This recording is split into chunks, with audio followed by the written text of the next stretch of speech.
ඔබ හිතනවද ලෝකේ කවදාවත් නිවෙන්නේ නැති ගින්නක් తీරන්න පුළුවන් කියලා? මේ තියෙන්නේ අවුරුදු 50කට වැඩි කාලයක් තිස්සේ නොනිවි එක දිගටම දෙවෙන ලෝකේ තියෙන භයානකම තැනක්. මිනිස්සු මේකට කියන්නේ අපායේ දොරටුව කියලා. ටර්ක්මෙනිස්තානයේ කාන්තාරයක් මැද තියෙන මේ මහා ගිනි ජාලාව ඇත්තදම ස්වභාවික දෙයක් නෙමෙයි. 1971 දී සෝවියට් විද්‍යාඥයින් පිරිසක් මේ ප්‍රදේශයේ ගෑස් කැණීම් කරද්දී විශාල අනතුරක් වුණා. එකපාරටම පොළව කඩාගෙන වැටිලා මේ දැවැන්ත ආවාටය හැදුනා.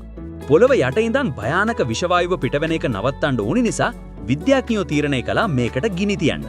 එයාලා හිතුවේ දවස් 2-3කින් ගෑස් ටික ඉවර වෙලා මේ ගින්න නිවිලා යයි කියලා. හැබැයි එයාලා හිතුවා සම්පූර්ණයෙන්ම වැරදි. එදා පත්තු කරපු ගින්න අදටත් මේ විදිහටම දැවෙනවා.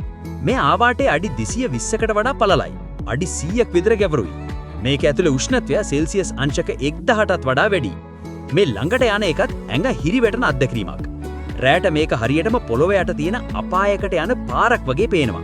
ලෝකේ නන්දසින් දහස් ගණන් සංචාරකයෝ මේ පුදුම හිතන දසුන බලන්න කාන්තාරයේ මැද්දට එනවා.